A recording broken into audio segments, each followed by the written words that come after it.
So let's talk about some of these practices. Number one, it's actually one of my favorites because it's very simple.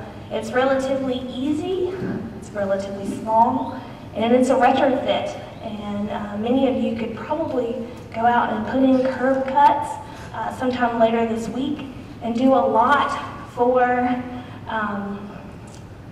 the environment. We see that curb cuts allow the flow of water to go into a forebay or some other sediment trap, and so that we have easy access to clean out and prevent those sediments from going straight into our storm system, our storm sewers, or straight into our water resources, rivers, lakes, and streams. It's found that if you pair curb cuts with filter strips, you can get up to 40% total suspended solids removal of that sediment, but you're also getting reductions in nitrogen and phosphorus just by regular grassed filter strips. That's pretty significant off of parking lots and large impervious areas. And the great thing about curb cuts is they're relatively low maintenance. We put these practices in all over our cities to step down sidewalks and make it easier for large vehicular traffic on green spaces. So why not put them in and use, I think the phrase yesterday that Steve uses, some of this ribbon curbing. Second practice, and one that can be used on all different scales, is rainwater harvesting. That showed us some excellent examples of some industry, but you can also see these practices put in at schools and in people's homes. They work in relatively small drainage areas. Approximately 1/4 to 2 acre lots are ideal. And there is an initial cost involved, especially with some of these larger systems like the one that you see here. This system is actually a Hodgman cistern that has a pump in the bottom, and this school uses all of the rainwater from this building to irrigate their landscape and to move with their after-school program. There's currently no assigned removal efficiency for rainwater harvesting, but we know on average throughout the state of Alabama, there's about 1.6 pounds of nitrogen in rainwater per year. And so if you are harvesting that rainwater and using that on your lawn, what great benefits you have. Number one, you're not paying for that potable water that you would use, and you probably have to fertilize a lot less because that nitrogen is going right back on to your flowers and your lawn. Rainwater harvesting can provide great quantity control and peak flow reduction if sized properly. And one of the things that I think is most important about rainwater harvesting is that it promotes conservation. It's one of those tangible items that we can see. Who all remembers drought just from a couple of years ago and the impacts it had? Yeah, we were not very happy about that, or at least I was not. And rainwater harvesting is one way that we can continue to capture that rainwater and use it as a resource instead of dispose of it. There are several opportunities for you to capitalize on rainwater harvesting. There are lots of industry that put these large-scale systems out. There are several models that you can use to size your cistern or rain barrel properly, one of which I would be happy to give you later on today. And there are other resources around the area. The Clean Water Partnership and several other groups are actually making these rain barrels available for you to implement in your home.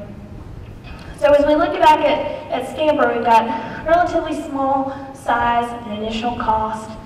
We're meeting our education benefits, put in pretty much anywhere, so keep those things in mind. Another practice that's relatively new in this area, I've heard, but I think we have a few examples. Kelly was telling me one about yesterday in the motorsports park, is permeable pavement. We have quite a few options for permeable surfaces, one of which here you've got traditional asphalt and concrete, We also have these really nifty things that you can put in your driveway. Even in strips, increase infiltration up to 20%. These permeable interlocking concrete pavers. These are great for quantity control because they allow infiltration. They encourage it. Here's a cross-section of some of those permeable interlocking concrete pavers. That's really difficult to say, by the way, so we'll call it PICP from now on. But as you can see, there's some really coarse film material that helps aid with loading. And a lot of people are concerned, well, can that handle fire trucks and buses and all of the other large vehicles that we're concerned about? So, but also, we have lots of pore space here to allow for infiltration. These practices work really well for small to medium drainage areas. I encourage you to pursue them in parks and overflow parking. This is an example of some green space in the Arboretum there in Auburn, and where some engineering students are actually putting in, we're capitalizing on that free labor, some permeable pavement in those areas. One of the things of note about permeable pavement, and I have to admit sometimes I don't always recommend it because it's really tricky. The performance of permeable pavement is directly correlated. I think you could probably draw a straight line between how it's maintained. So it's important when you pursue permeable pavement as an option for infiltration that you make sure that there's a really strong maintenance agreement between whoever is going to be responsible for maintaining these practices. And it has a relatively medium to high cost, but the good news is there's a lot of industry, specifically in this area alone, that's starting to pursue some of these projects. So we're going to see that price decrease the more we use it. So I encourage you to go out and use it and make the price cheaper for all of us. Next, pest management practice. Another one of my favorites because it's very simple. The grassy swale or turf-free forest swale. We have excellent removal efficiencies for the grassy swale. As simple as it is, we're seeing decreases in nitrogen and phosphorus up to 20%. And we're also seeing them as being sediment reducers. There again, they work well in small drainage areas, small spaces. And so, and I think I've said that 2 or 3 times already. And the thing of note is we may have to be able to put these practices in, a multitude of these practices to see the magnitude of the result that we want. One of the wonderful things about grassy swales is they work well with steep slopes and shallow water tables. They're not very picky, and you can mow them. Who likes to mow? Anybody like to mow? Come on, admit it. I like to mow. I love to mow. Yeah. So you can mow these guys. And if you don't like to mow, then there's great options such as this one. These native grasses here, they're relatively low maintenance, or almost maintenance free. A very popular practice, I think probably just because they're pretty.